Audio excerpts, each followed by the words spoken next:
I have Joe W. from Grim Philly Twilight Tours. I went to University of Pennsylvania, and I lived in Philly for many years. So I love Philly, and I love anyone from Philly. So welcome, Joe. Thank you, Jerry. And I as well went to that same Ivy League institution as you did. And I think that you came on one of our tours when I was a professor at Rider University, and I put these things together. Hi, my name's Tony. I'll be your guide today.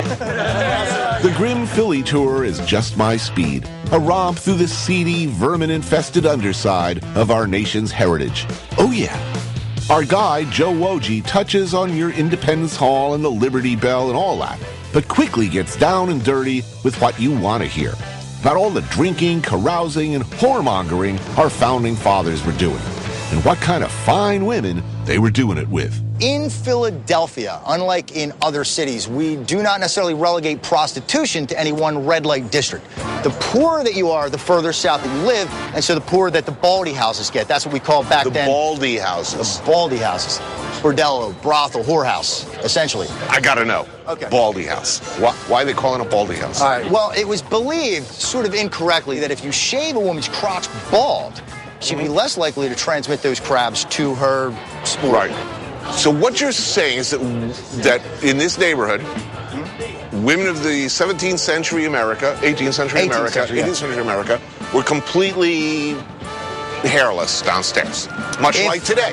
If they were in the sex industry, correct. Yeah. When's the last time you saw pubic hair? For me, it was like 1986. I dig history. I'm a history professor, and I put these together not necessarily for other people. I mean, I did for other people, but to be the way I would want to take a tour, with founding father traditional stuff, but also super cool, interesting, I don't know, wacky, dark things that would be different than you would normally hear. Yeah. So not necessarily a ghost tour, but like, sex in 1776 and eventually some serial killers and crazier aspects that you don't really hear. And then mix that with Alexander Hamilton and things like that, which is pretty cool. Do you know your rap? I'm Big Ben Franklin and the Champagne Pretty. I'll tell you how we battle in the city of Philly. You know that rap? The Ben Franklin? The rap I know is I'm Ben Franklin, I'm here to thrill, I'm the man on the $100 bill. How's that? Ben Franklin features in your stories, right? Oh my God. Yeah. And you know what too? We could talk, man, for like 8 hours on stuff, and I could probably do an entire Ben Franklin tour because he was just I think he's my favorite founding father now that I know him a little bit better. I've researched him more. He's got a lot of great, cool quotes, and he would have never made it in politics today with everything that, if everything you say, everything you do is scrutinized, he didn't ever made it. He was a regular average guy, but he liked to have fun. Yeah. And he said a lot of stuff that could be construed as controversial in addition to having a lot of fun. I know, he did too. Yeah, but I mean, he brewed beers. He talked about his ladies, and he liked older ladies because, well, I could get into this, right? I could talk about a little bit of the tour factoids. Yeah, he liked older ladies because he said, it's kind of a win-win-win. Like, first of all, they can have better conversations. They've been around longer, and they're more fun to hang out with and talk to. But also, they've been around longer in the bedroom, so it's also more fun there too, because they've been around longer and they know what they like and they know what you like. And thirdly, they can't get pregnant. So that was a big important thing back then. And we're looking at Ben Franklin, right? Yeah. Today, to our standards, he's not like the hottest guy ever, right? He was quite big, right? But that was hot back then. For guys to be big, it meant that you could feed yourself. You had money. And so, hey, he could feed himself. He could totally feed me, right? He's got money. It shows off your economic status. We don't think about that stuff back then. You were supposed to have like big calves too. Put your best foot forward. There were different beauty standards in different times. Yeah. Wow. I mean, it used to be way back in the day. If you go to the Victorian era, man, they wanted pale skin. Yeah. Now we're all getting tan today. Yeah. But that meant if you were tan, you were, you had to work out in the fields or something, Exactly. And, you were a worker. Something I've always wondered is, in that founding fathers year, they're all wearing wigs, right? So in the bedroom, are they taking off their wigs, or do they do it with their wigs on? That's something cool to think about, right? Yeah. No, I'm sure they took them off. Mm-hmm. But yeah. No, man, they paid a lot of money for those things too. Yeah. When they had to powder them, they were the cheap ones. You bought the wigs if you wanted it to have the powdered look and not to have to powder it. It was a lot more expensive. Like Marie Antoinette's wig, can I say motherfuck, that was expensive as hell. Wow.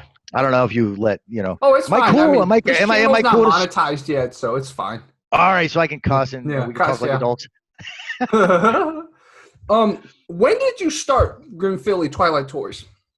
I started it I was researching it in like all of 2010, just on the side. I started it on my own in 2011, and I was like the only guy. I did, the website. I was the tour guide. There was no substitute. If I had the cold or something, I had to show up and do things. I answered the emails. I remember occasionally people would email and be like, "Oh my God, the tour guide had a cold and still did." I'm emailing them back. I'm sorry, I had the cold, cold or the flu or something. I mean, God forbid I should have a flu now with what's going on. We could never do the things. It's crazy. This whole new virus world that we live in is absolutely unexpected, I think, for a lot of industries, but the tourism industry especially, it's been hit like crazy. I mean, God, if I had a cruise ship, it'd be even worse, right? Or a hotel, I'd have property, to pay for, or a cruise ship to pay off. At least with us, we have a little bit less overhead, and we're hoping to weather the storm. There's not a whole hell of a lot of bailout though by the government. I mean, they're giving the airlines and some of the bigger corporations are, recipients of some stuff, man. God, we got a Paycheck Protection Program loan that was for like $4,000 fucking dollars was what we got. Yeah. I'm like, oh my God, that's like 3 weeks of bills. Jeez. Thanks, guys. And then was that the good same thing I'm as 50 the years old, or was that a little different? Yes. Well, I could get loan or whatever, the small business grant. They offered me like $75,000 like right after that at like regular interest rates. And I was like, well, I guess I'll have to take that, right? Yeah. I guess I really don't have a choice. If I don't want to like completely go under, I'll try to pay it off as quickly as possible. But yeah, it's like a 30-year thing, so it's just a regular. And as soon as they because I asked for more and just for the PPP. And as soon as they were like, no, well, actually they said no to me the first time, like, no, you don't even get one. And they reallocated the government some more funds. And in the second round, they were like, yeah, okay, we'll give you this little tiny pittance. We'll give you that.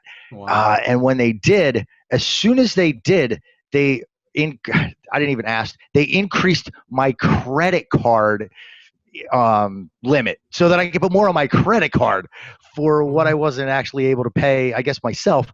Then later, from what I understand, other business owners have had the same thing. They just offered us loans at regular rates. And, I mean, I don't want to lose my house, man. I got a mortgage. I got kids, right? So, I was like, yeah, okay, I'll take that. Yeah, I guess. Wow. It'll keep me off the streets, right? And then we'll bounce back eventually. I mean, we will get a vaccine eventually, whenever that happens to be. I think it's awful weird and conspicuous. I was getting my hair cut, and my hairdresser's the one that told me this. I'm sick of watching the TV and stuff like that sometimes. But she was like, yeah, man, they're supposed to come out with a vaccine for like November, and then it tested in January. And I'm like, that's awful conspicuous with like coinciding with the election, isn't it? That at the election is when we're going to have it. It got to like politicized. I don't know. Yeah. I'm not all about the politics of things. This is so politicized, man. Wow. It really is, man. We should just be looking out to help each other is what it is, Yeah. And, connecting this to the tours, Joe, I wanted to ask, during that period, that founding period, and even before, during the colonies period, did they have any epidemics like this? Oh, hell yeah. We had the yellow fever happened. Ooh. Broke all up and down the East Coast. It coincided with the Haitian Revolution, right? The Haitian Revolution happens, and you got all these people, all of the former slaves, because it was the most successful slave uprising in all history. The people who were enslaved started their own republic. It was fucking beautiful, right? Yeah. All these whites are fleeing to, a lot of them went to New Orleans because of the language commonality, but a lot of them went to Philadelphia. We were the capital of the United States at the time, biggest of the colonies, biggest of the cities in the colonies, and all up and down the East Coast, though, because they went to, South Carolina, North Carolina, New York. They went all over the place and brought the yellow fever. And the yellow fever was like 1791 to 1793. It kept breaking out, and mosquitoes were what spread it. So when the frost hit, it would kill the mosquitoes, and it would go away for the winter. And then it would come back, and people were like, why does it come back? And they were trying to figure that out. I guess like we're trying to figure viruses out today. They were a little bit more rudimentary about it, and they didn't put it together that mosquitoes were what was causing it. But they somehow put together that if you smoked cigars, it seemed to be healthier for you, and it did drive mosquitoes away, right? And if you exploded a lot of gunpowder, it seemed to keep it away too. I guess it kept mosquitoes away. Yeah. And I don't know. It's interesting though, but a lot of people died. And obviously there's no penicillin. There's none of the medical stuff that we have today. Viruses, well, as far as vaccines go, there were, rudimentary sort of thing. Basically what you would do is you would take the virus and you would cut, you just put an actual cut on your arm and put it right in. Give it to yourself. I heard about that, yeah. It was a little dangerous. It would kill probably 10% of the people that did that.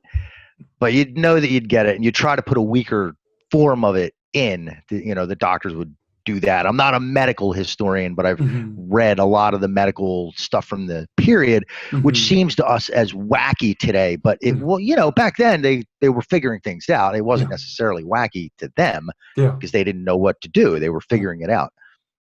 Wow. And something that I learned, I don't know if it was on your tour. It's been so many years, but I felt like I've done a bunch of tours. But one thing I learned is George Washington, our brilliant first president, he did a lot of great, but one thing he didn't do well was that he snuck his slaves across the Mason-Dixon line to Philadelphia, where slavery was not happening at the time. So he hid his slave underground. And if you go to the Liberty Bell now, there's right next door, there's like where Washington lived, and they dug it up maybe only 10 years ago. They found it out. But so tell me more about that. You learned that on our tour. They found his slave quarters, and they have the foundation of it. They show it, and they've got the names of all the 9 slaves that he brought from Mount Vernon with him, carved onto this granite wall, so that we could see their names.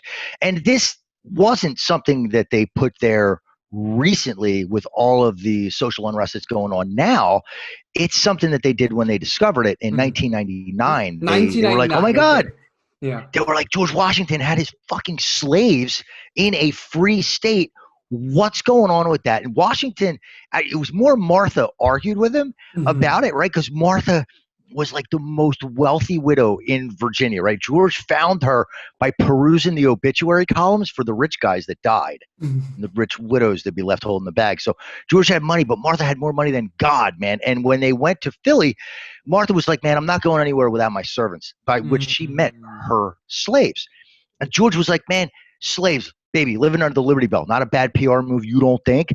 And like most of us guys, though, we give in to our ladies when they put up a significant argument. He does. Now their names are all carved into this wall. You can see the foundation there. They have reenactments of his slaves looping on TVs, like, the modern museum way of doing things is to incorporate electronics and visuals and sound, and they're looping it all day, sometimes 24 hours. I think they're supposed to turn it off sometime in the middle of the night, but sometimes they don't. And it is probably something he would have put his foot down about had he known that would happen. But we had the Gradual Emancipation Act here, which it's got loopholes. It said if you were black and you were here in Pennsylvania 6 months, you had to be 28 years old. You were free. It didn't say anything about being here for 975,000 times for 5.5 months each time. He would send them back to Mount Vernon. You just leave and cross back over the state border, and the clock starts all over again. And you're a slave, right? Even if they didn't actually keep to that, right? Washington's or any slave owners, their word is going to be taken over somebody that's not, that under the Dred Scott decision is just is a piece of property, Yeah. is how they looked at that, like a table or a chair. It's a crazier time, and people are asking a lot about this stuff nowadays on the tours. Yeah. And we say, it's a really complex time. Yeah. Washington was if I could say this, a motherfucker. When you escaped, he would hunt you down. And there's not a record of what would happen to you, but you can imagine, right? But in his will, he's the only founding father that did free all of his slaves. Yeah. He did that. Jefferson talked about it. Madison talked about doing it. Others had these grand ideas. It would be like, I don't know how Mackenzie Bezos gave away half her money, right? Mm-hmm. That's the form of wealth in the South. And it's a complex situation. It's complex. It's a different time outside of our time. So, he's a motherfucker in ways. And then in another way, like he did give them all their freedom. And Martha, oh my God, yeah, she doesn't free her slaves. Their slaves remained separate property throughout the marriage because Martha was a widow. And her slaves remained hers and George's remained his. They intermarried. It's natural. Mm-hmm. And so if I was, say, George's slave and my wife was Martha's and I got free and my wife didn't, I wasn't going to go anywhere. Oh. My life wouldn't have changed. I mean, my kids are still there. I'm not going to leave. So it's a tragic situation. It's a whole different time period that, as a historian, we try to wrap our minds around the way people think back then, and obviously a lot of people, there were a lot of abolitionists. People didn't like it. And then there's a power structure at the same time, like we have today. Yeah. I mean, people don't think about how much corporations, maybe out of self-interest, control a lot of things. Yeah.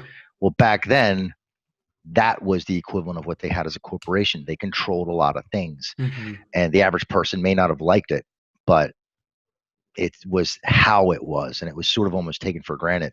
And it's tragic when you look back on it, but it's, the reality of 1776 life. Wow. And Philly's cool because it was like the first stop for the Underground Railroad too. Harriet Tubman was bringing people there, made a bunch of trips, and it was there were a lot of people. There was a community of folks that were there to help, and with the largest Black population that was free in the United States, in Philadelphia. Wow. But they had to police their own communities because people from the South would just come up and snatch people of color off the street, whether they were free or not, and kidnap them down to the South and say, all right, I captured a slave. And when you're down there, hey, you're in the South. Yeah, exactly. So they had to police their own neighborhoods because they knew that would happen and would try to prevent it. So we're proactive about it. Difficult times for a lot of people. I tell all my classes, the further back you go, the shittier people treated one another. Yep. Very true. Very true. I love what you said about just, you got to step into the shoes of the time. Sometimes it's easy to judge something based on what we know now, but you have to remember that back then, especially if the time period we're talking about, we didn't even have vaccines yet, right? Some people probably still thought the world is flat, although people now still think the world is flat. But, back then there's probably the earth is round was still really in dispute, even though Columbus sailed, Magellan sailed all the way around. Sea monsters. Yeah. You go fall off the end of the world and there'd be sea monsters out there. So it's like you have to look at things from that era and still give them credit for some of the progress they made, man. Yeah, I think, we make baby steps. I think that I get frustrated with the progress that we make. Like, it's not fast enough, but we do make progress, I guess slow progress. Every generation, there's progress in how we as humans, how we treat, ourselves, others that are humans in this world with us. Our technologies get better and hopefully that improves things, but it's always like a mixed sort of thing. I teach history, and the Egyptians, ancient Egyptians used to always say, nothing is truly positive and or truly negative.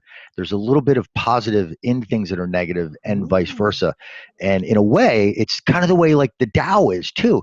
And people in China were saying a very similar thing. There needs to be a mix of these positives and negatives. And they didn't see it in terms of a Judeo-Christian sort of sin or something like that. They didn't even have a word to translate to that in Egyptian.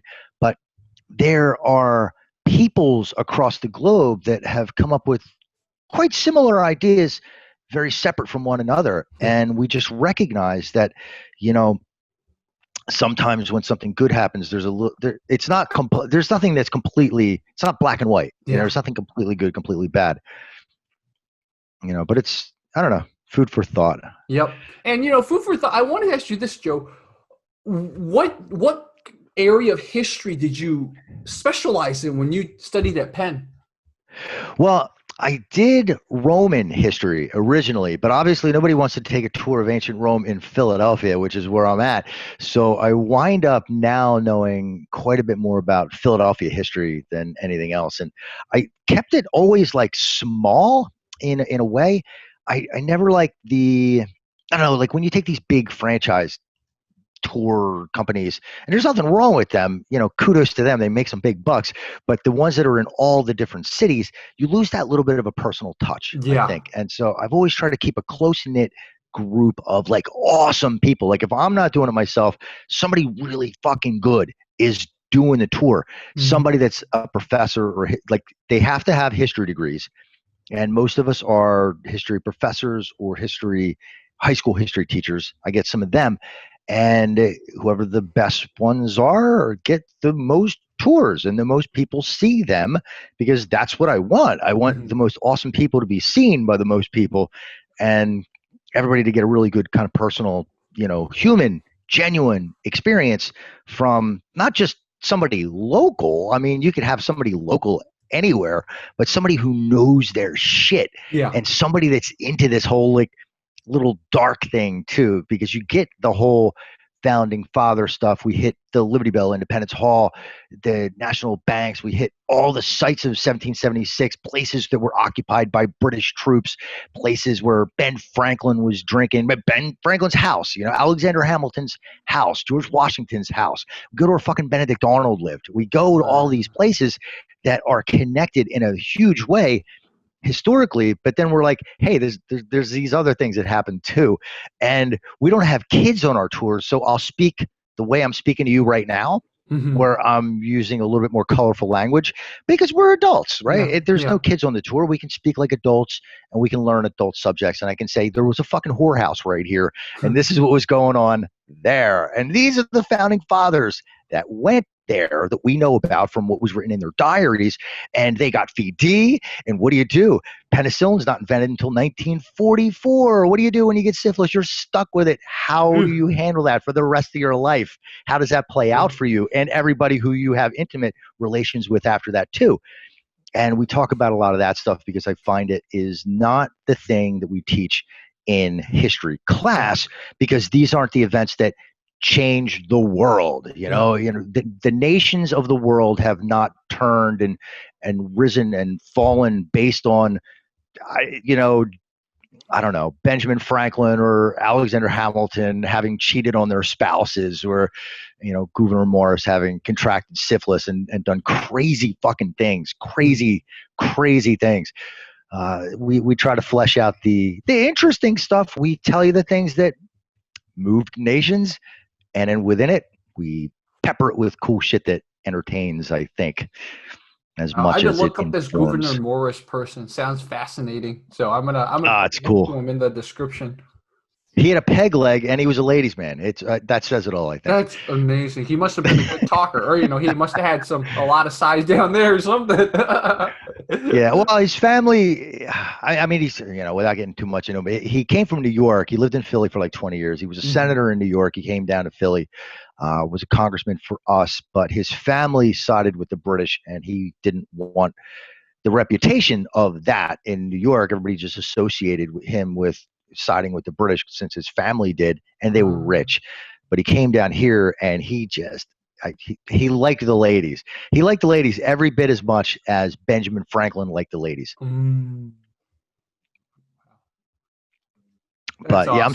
I'm saving a couple of juicy tidbits for that. Yeah, totally. So when people take the come out to those tours, you'll have those. Or I actually might put this on my history channel too. So I'm probably gonna put this in 2 places. So guys, Cool. If Joe, I found his YouTube channel. If Joe puts some videos up, maybe he can expand on some of these on his YouTube channel. So I'll post it as well. That's an idea for you. Yeah, I'll definitely post this. Yeah. So potentially, if you guys want expanded stories of some of these, Joe could tell some of that on his channel. I'll link his channel in the description and pinned comments. Cool. And we just came out with a podcast too, which is, it's less Philadelphia and more the world. Mm-hmm. I figured I know all of these cool, crazy, smart, and like half crazy people, and let's do a podcast. Mm-hmm. And what I started to do, actually, it just kind of fell into my lap. I was traveling Europe over the winter before COVID broke out, and I took this like short-term consulting job over in Europe, and I was hitting all these different cities, and I thought, I'm going to be there anyway. Let me line up interviews with cool people. And so I interviewed people like all through Europe. I just one-on-one about cool, interesting things that I thought were pretty cool. And so that's the foundation of it. I go to London, and we hit like where Jack the Ripper killed people. I go to Scotland, and I go to like where they burned witches. Wow. And I talk to people that are experts in things like espionage and political assassinations that are going on right now today, and just the craziest cool topics. I sat and drank half a bottle of scotch with a historian of the Holocaust, and we talked about the Holocaust for a couple of hours, and it was a heavy topic. And I do a lot of things like that. I got home, I interviewed, I got an interview with a senator, a congressman, and somebody from the Obama White House. And so I'll do a couple of things on politics. I'll do a whole lot on history. It's called History X, and it's historyx.global, not com, .global, historyx.global. But it'll be like extreme histories, History X, extreme histories. And we will talk about crazy shit like serial killers and things like that too. Now that I'm not traveling, I'll sit down with some of our guides, and I'll try to touch on some of the things that we know, but expand it outside of Philly. I don't want it to be a Philadelphia podcast. I want it to be what we do in Philly, but with the world instead. Well, I know what I'm going to be listening to today when I do my videos. So guys, I will put a link to that too. That's awesome, man. Yeah, get into the podcast world. Yeah. Well, we have a lot of competition now. Michelle Obama just started a podcast. I don't know if I could compete with her, but I think during the pandemic, everybody was, kind of in their houses, and a lot of celebs started them, which is cool. I was starting mine already, but I'm like one guy. I don't have a team of people. So, from like the my tours, experience online, I'll just say that's what I always thought too. But then, my channel, one of my channels competes with full teams that cover MMA. I'm just one guy, and some of my great friends like Rob help me, but like I'm not a full team. So don't ever sell one person short, man. If you learn from history, if you're a Jared Diamond guy, you might not believe in like the one great man type of interpretation, but I think most historians realize that the individual plays a big role in history. I think so. Yeah, certain individuals have huge impact. We as people, I just, I like to do my thing. I like to be creative. It's just me. It's just my drive. But yeah, I mean, there are people that have made like massive impacts, and there are some people, if you look at like Confucius, he didn't really think he amounted to much, but he affected like everything, the whole educational system in China, everything like that they value, kind of because, they didn't have universities yet. And when they started university training, they were like, well, this is good stuff, hard work, keep educating yourself your entire life, don't take anybody's word for it, respect your elders' authority, and be proactive in things. Like, these are all really super cool things. Yeah. And so, it lays the foundation for 2,000 years of stuff to come. And Or my he favorite died guy without is Adam knowing that. Smith. Kind of like you. Adam Smith didn't The think he Wealth of amounted too Nations. much, man. He wrote Wealth of Nations in his mom's or grandma's basement or something like that. And, but our entire this whole like crony capitalism, you know, it all took inspiration from him, although he would probably turn over in his grave seeing what capitalism became. But, you know, so yeah, everyone watching this, man, this is great. I'm glad we're talking about this. Everyone can make a difference. You know, I think don't try to make a difference, but you will be making a difference just doing what you want to do. That's the key. Don't try to make a difference, but just whatever you do, you will make a difference. I think that's how I would phrase it. Yeah. Just speak your mind, be proactive. Yeah. Don't sit back and just engage with other people and let your feelings be known. Exactly. So let's talk about now. I mean, I know that unfortunately under the lockdown, it's a little hard for everyone. You guys have started podcasts. What is next for you guys? Are you guys going to do more podcasts? Are you guys going to maybe do virtual tours where, let's say, you walk around with the camera and people live stream in and tune in or something? What's the plan now? I was thinking about the whole live stream stuff and, you know, the virtual tours. I know a lot of the European tour companies are doing that. Mm-hmm. And I like you know, like you, I'm one guy, right? So I don't have all the time in the world to do everything. And I wind up doing a lot of the stuff myself. So the podcast has been pretty time consuming and I'm putting my time into that. And you know, that's totally a free. I'm actually paying. It's not just free for people to listen to. I'm actually paying, not just my time, but, you know, to host things. I mean, obviously, to get that going. But, you know, I'm putting that together as the main sort of side project. But I'm just really, we were allowed to begin doing tours again, at least by the government. Doesn't mean that people are traveling. You know, Europeans are staying away, and we get a lot of people moving around within the United States. A lot of like Southerners will come to Philadelphia a lot of times under normal conditions because we're the home of liberty, where it all started, and we're historic, and we wind up getting people that are into history and appreciate that, but people just aren't traveling. I mean, the volume of travel, it's wow. Almost all of my tour guides have not worked for like 9 months. And because we don't work too often in the winter, we run things in the winter, but it's crazy that the slowest time of year for us, when it's freezing cold outside in like January, was busier than it is right now. And it's supposed to be our busy season.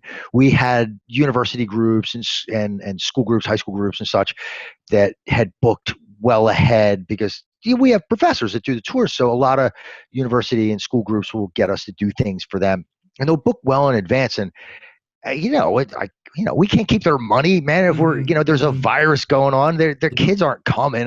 We have to give it back. That's the fair thing to do. So and we, so we had to refund everybody all of this, and we're just, our guides are still out of work. I got a couple of people that do a little bit for like whoever signs up. If 2 people sign up, I'm like, yeah, go ahead. We'll lose money on 2 people, but whatever. Maybe more people will come. Maybe they will, maybe they won't. But just go out and do it. And I'm hoping maybe we'll get a little bit of people like in the fall. Like this week, I don't know, for some reason this week picked up a little bit, but it was more like the weekend picked up, sort of. I know people are going down the shore in New Jersey, and it seems to be pretty much business as usual down there. I don't know what I think about that. As a guy that lacks income, I kind of want to see the income there, but I at the same time, I don't want people to die from this thing. If they told me to shut down 100%, I'd be all for it. I'd say, let's shut down 100%. Let's lock down like crazy lockdown and make this thing go away and then open back up, after, we do some good with it. But it seems that this whole, it's a half thing. We're not just. It is a half thing. They don't understand. Like when you take your antibiotics, what do? You take them to their full regimen. You don't quit halfway through, right? It's like, yeah. It's almost like we should have either just like crazy lockdown for like 3 weeks, nobody leave the house. Amazon comes and delivers food. And that's the stimulus check. You get some food or something, for Yeah. 3 weeks, just lock down like crazy, and then open everything back up, or just do nothing. Yeah. I don't know, but that's kind of terrible because, like, my parents would die, like everybody older would probably wind up getting it and dying. Yeah. I don't know. I mean, there is no right answer. I think it's just, something that kind of blindsided us, and we're figuring it out as we go along. I'm not a scientist, so I'm just a small business owner that's seriously getting hammered under this whole thing. Yeah. But as soon as it broke out, we shut our tours right down right away, immediately. We want to be socially responsible to everybody.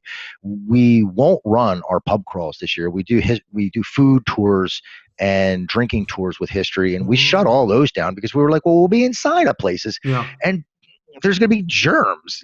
People are going to be touching glasses and chairs and tables and using the bathrooms. So we only run the ghost tours that are outside, the history tours that are outside. They're paperless check-in.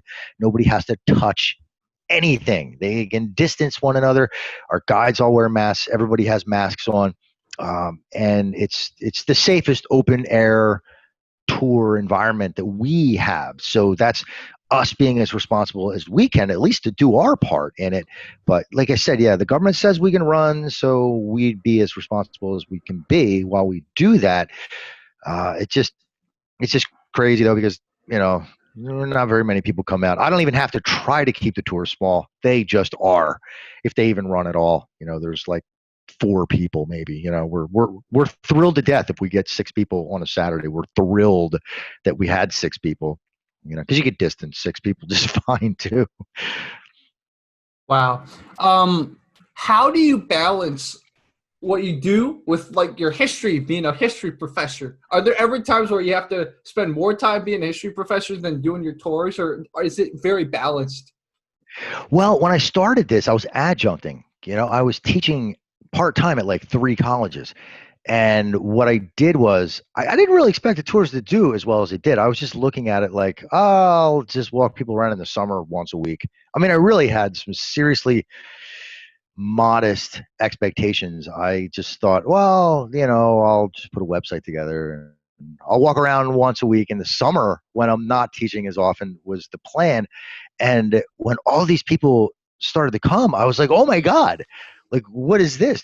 It was shocking that all these people found my weird, dark, out of the box, unusual sense of humor and macabre interesting the way I did. And I guess it's because you learn a lot of stuff and you see a lot of stuff, but then it's got all of these crazy elements peppered through it. And maybe that was, obviously that was what it was. But I started to teach less, because I was having a hard time keeping up with it myself. The next year, I asked colleagues in the history department, hey, can you guys help out? I could use other smart people to help out and do these things. And I want to give a good quality product. And that's kind of the angle that I took. I took it from the standpoint of being a professor and doing things very thoroughly, but not boring. Not like, oh, you got to take a test and let's get all these, every single stupid little fact, if they're not stupid, but every single little fact, let's just hit the best stuff, the craziest stuff. And, but make it be people that you can ask questions to, that do the tours, so that they can answer whatever you have. It's not really scripted so much as that, but I stopped teaching as much as I was before. Excuse me. But yeah, I stopped teaching as much as I was before. I kind of cut that down a little bit. So I was never tenure track. Otherwise, I'd probably not have started these tours if I wasn't looking for a couple more bucks. And pleasantly, I was surprised, then came to rely on it. Then a virus broke out. And now I'm like, ooh, what do I do now? Yeah. And I just did this European thing where I was working over there, and it was with a tour company that I was consulting with. And they were like, yeah, hey man, you did great work, but there's a virus now. And, if you wanted to do that again in like 2 years from now, that would be cool. I'm like, yeah. I mean, that's what we think though. We think about 2 years is maybe the recovery. Yeah. Next year, maybe something will happen better than right now. Yeah, but exactly. Just think better, but it's not going to be back to normal next year. Definitely not. No, as soon as we get a virus, as soon as we get something, to take as far as a shot for it, and we could get ourselves immune, that would be good. But we'll just, we're taking it one day at a time. Yeah. We'll just do what we got to do. Wow. Being a history professor and now really cool history tour guide, what are some of your top history books or historical documentaries, movies, etc.? Oh my God. All right. So did you see I think it's on Netflix. It's called The Great. It's about Catherine the Great. I can't recommend it any more high. So it's a series. The one with Elle Fanning. I don't know her name, but that maybe. But it's funny as hell. Okay, like my wife, who doesn't like to watch TV with me because I'm always like, oh, that's inaccurate. Like I'm always picking what they do apart. I'm like, oh, they could have just looked that up or had a consultant. But I'm watching it.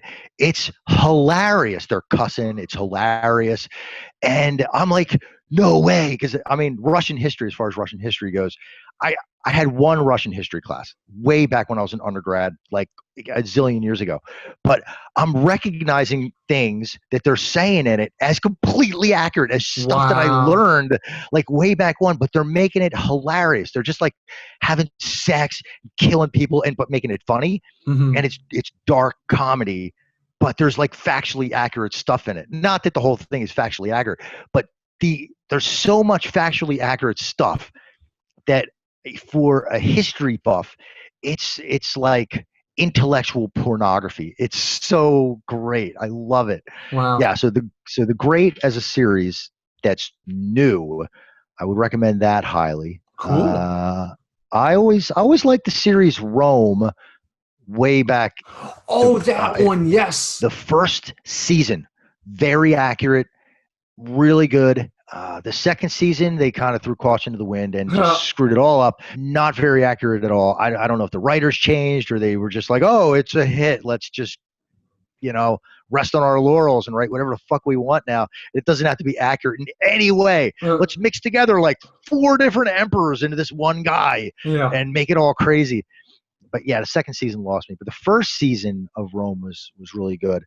Obviously they make it for Hollywood and they throw love stories in there and they do all that stuff. There was not even any such thing as romantic love back in Roman times. We didn't get that till like the year 1000 AD. I think we get that from like the French, the age of chivalry and all of that. That's when we start to think about, I got a soulmate out there maybe and let's be romantic. The Romans were just like, no, procreation, That's what it's all about. We have a low birth rate and I don't know. Interestingly, they had a low birth rate. See, this is where my brain goes. They thought that sperm was brain fluid and that ejaculating made them stupid. So they tried not to actually ejaculate when they had sex. So they had a low birth rate. What? By extension. So that was part of the reason, huh? That was the fall of Rome, right? It wasn't the lead in the utensils. Yeah, it wasn't the lead. It wasn't the cutting the diluting their silver content. Inflation. It was actually that they didn't have sex. That's crazy.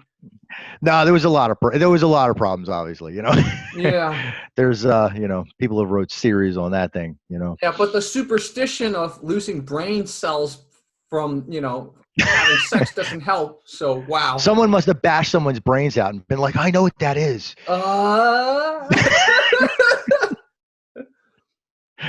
Man, wow. There's a lot of interesting little tidbits, Yeah, I will link all of those in the description too. I actually did some research on the show Rome, and the reason why the second season was so bad was because originally I think they wanted more than 2 seasons. So they literally had to squeeze a lot of stuff into the second season that was supposed to be spread over 3 more seasons. That's why the second season seems so just completely just out of nowhere. It was an expensive set that they built too. I heard that they were spending more money. I read somewhere that they spent more money on the set and the costumes and all the production side of it than they were getting out of it. And the money was the reason that they kind of stopped it. But I guess the money that they put into it made the quality really made the first season insanely good. Yeah, it did. Wow, man. The fact that you study Roman history, I subscribe to the Ancient Rome subreddit So I love Roman history too, especially looking at it now. And there's certain parallels to it, but there's we're going through in it, but it's also like my experience looking both at Western Rome and Eastern Rome is that you just wanted to grab them and shake them sometimes. It's like, stop repeating the same mistakes, man. Come on. It's like they literally, Eastern Rome, after Western Rome fell, the Byzantine Emperor was still like doing the same exact stupid stuff.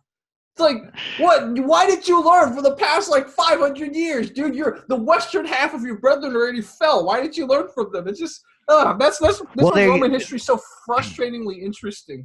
I know, and they were so preoccupied with, for a little while, trying to reconquer the West, and they put all the money and resources into that. It was crazy, and it was like the relationship with the West is the reason that the Byzantine Empire fell. They asked the Pope for some help, and which sparks off the Crusades. I think it was Alexis Comenius was like, "Hey, man, you know, one of the urbanists, I forget, but he asked the Pope, can you send me like maybe 1,000 guys, you know, to help fight these guys, like in the name of Christendom, let's fight Islam together, and give me like 1,000 guys maybe that I could control." And the Pope was like, "Yeah, no, I'm going to get power in the East by, you know, the influence." And he sent like, you know, a call out for help, and he sent him like 60,000 guys. Yeah. And it was like a power play, really, you know, because the Pope in the West wanted supremacy, and the one in the East was, you know, the emperor in the East was more powerful, more prestigious, more wealthy, actually, and was the primary one because they moved over to the East where the wealth actually had been historically. So it was that antagonism kind of between them. And then you have in the Fourth Crusade, Venetian seamen, basically like kind of pirates, you know, like just kind of confounding the whole thing, and they sack Constantinople. You know, like it'd be like, I don't know, England asking America for help because the Nazis are bombing them, and Americans in London are like, you know, those Nazis are scary fucking people. That would be super hard to actually fight them, but we're right in London. We could steal all this shit.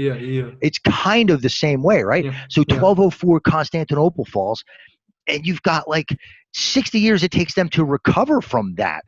And the West really directly leads to the fall of the Byzantine Empire. And Europe, really, if the Byzantine Empire wasn't there, for better or worse, it would have just been different, right? It would have been Islamic hadn't the Byzantine Empire actually been there. People don't think about that, you know, that, you know, I don't know, all these the different events, well, that's not just one event, you know, but the different things in the world, that if things were different, the outcome for people 100 or 1,000 years later would be different. And it would just be different. It wouldn't be better or worse. It would just be different. And we would just be like, oh, okay, this is the way it is. You know? And I one of the things, since we're in current COVID times, when the Eastern Roman Empire was busy trying to reconquer a lot of the West, when they reached one of their fullest extents of reconquest, a plague struck too. It's like a disease.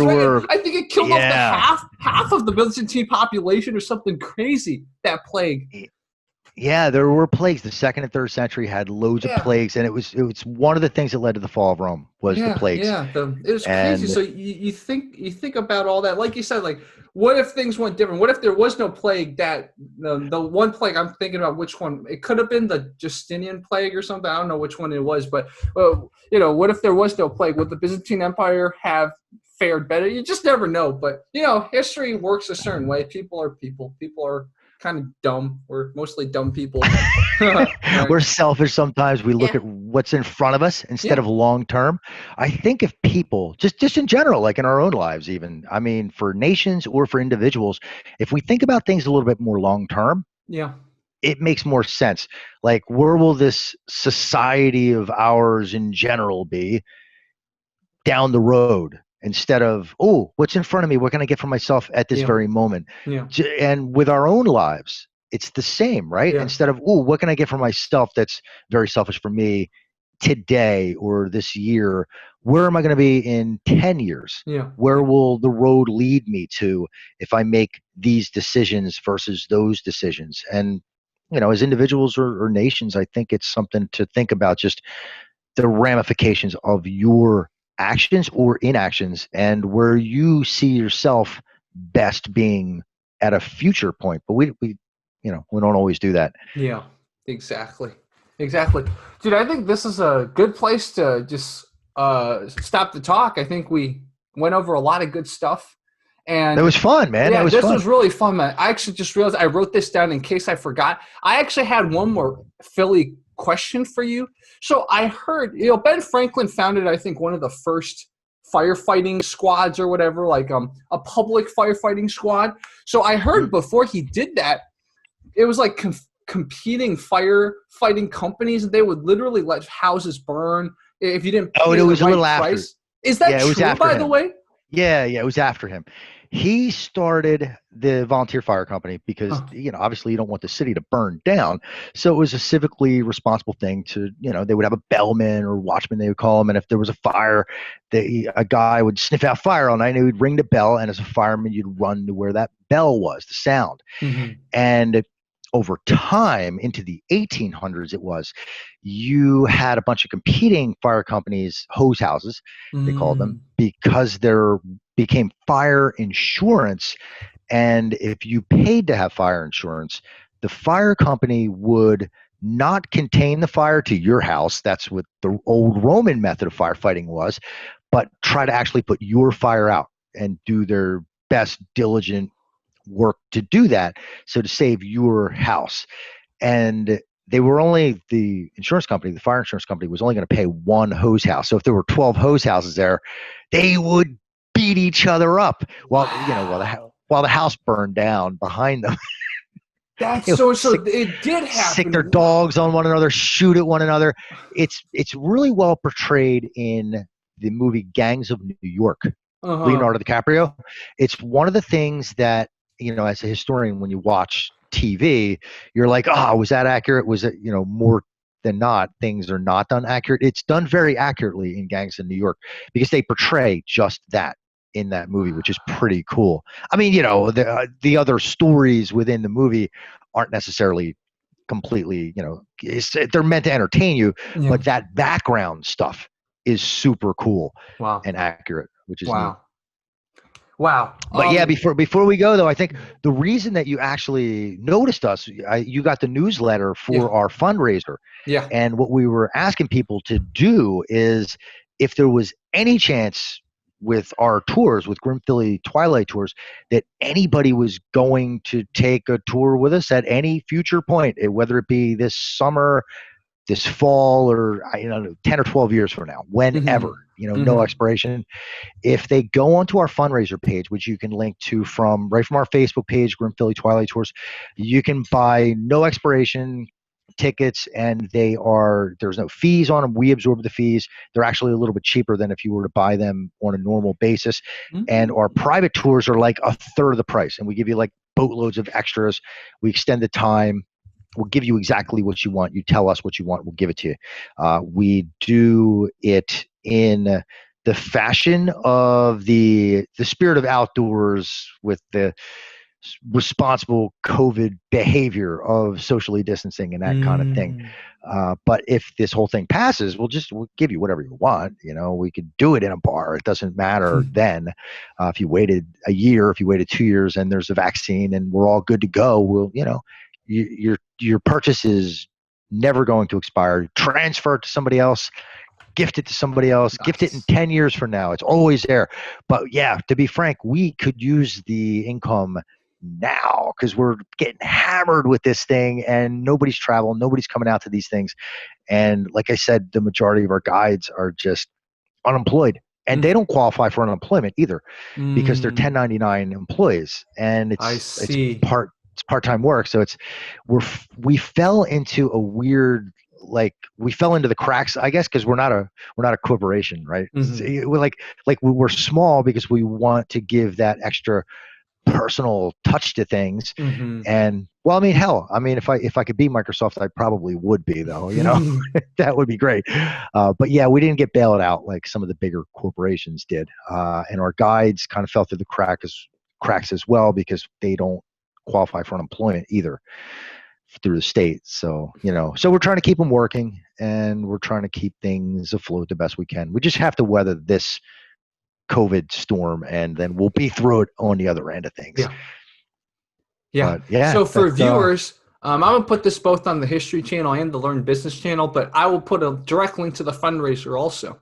So there's 14 more days. And there's like probably 2 more by the weeks. time it gets on the History channel, maybe there's 12 more days. We'll see. We'll see it when I can get these out. But so definitely go. It's great, man. It's like you're probably going to visit Philly one day, right? Think about it like that for viewers that aren't in Philly. You're probably going to visit Philly one day. So these tickets will just be there for you when you go to Philly, maybe in 2 years, maybe in 2 months, maybe in, And we'll mention you on our podcast too. We'll give a shout out to you for being super awesome and cool and helping out. I mean, Philly's one of these cities. From my personal experience, if you don't go and explore it, it's going to feel like a pit stop to New York City. But if you go appreciate the history, go really explore what Philly has to offer, it's a great city. And I lived in the New York's got a lot of history. bubble for 4 years, right? So I didn't really appreciate Philly. But then I worked at Fox 29, the station in Old City. It's on 3rd Street. You're like 2 blocks from the Liberty Bell there. Yeah, exactly. I worked at Fox 29, and that's when I was miserable there because, local journalism, it's like it kills your mind. But I said one day, I'm going to give Philly a chance. So I still ended up loving Philly because I started doing stuff like this. I started exploring the history. I would go to Elfress Alley like every weekend just to chill there. Like that's what I would do. It's a sweet place. It would get my mind to realize there's something more than just a miserable job that I had. And imagine living on Elfress Alley too. Like it's the oldest continually occupied street in British North America. Yeah. And they're super small houses, but they go for maybe, $800,000, but they're kind of small, like real low ceilings, but you go there because of the ambiance, but all day long, you just have tourists walk by your house. Yeah. You have people taking photo ops. And I've talked to some of the residents because we give back to the community too. Our tour guides and I will go volunteer at different places, and we volunteer on Elfress Alley is one of the places we do. They open the alley up in people's homes like 4 times a year. Wow. And we volunteer there. And I talk to the residents and they're like, I'm just trying to bring my groceries in, and like once a month, there's a photographer set up and somebody modeling, like sitting on my step. And I have to be like, I appreciate that you like my neighborhood. Can I get in my house though? Yeah. Yeah. Because everything is so, it's an alley. Everything is real tight, Yeah. I mean, you can get one car in that alley and then it blocks the alley, just to unload your groceries. Yeah. It's so, like you said though, it's so quaint. It's so quaint and it's so beautiful. And that's the beauty of Philly. You go around Philly, you're going to find stuff like that. And Grim Philly Twilight Tours will help you find stuff like that. So, guys, again, check out all the links, man. Check out all the links and check out the fundraiser. Cool, man. This has been absolutely amazing being on. Thank you for having me on. And thank you anything so much, I could do Joe. for you. As soon as I get my podcast a little bit more established, we will. Well, you're in Santa Monica, so we would have to, we'd have to Skype again or Zoom. Yeah, exactly. I would love to do a series, especially on the History Channel. We could just one political figure, one topic. We just talk about it. Yeah, totally. One topic. Even that whole Washington and bringing the slaves over to Philly. That could be a whole video. So there's so much. It's never ending. History and gritty, dark stuff. It's it's never ending. It seems to me. I don't know. Yeah. I mean, there definitely should be an episode on whorehouses and stuff like that. I'm sure Philly had whorehouses. There's probably going to be some crazy stories from that. There is. Yeah. Yeah, there is, and you can look forward to. Yeah, seeing we'll look forward to that. So for viewers, man, Joe's definitely going to be back.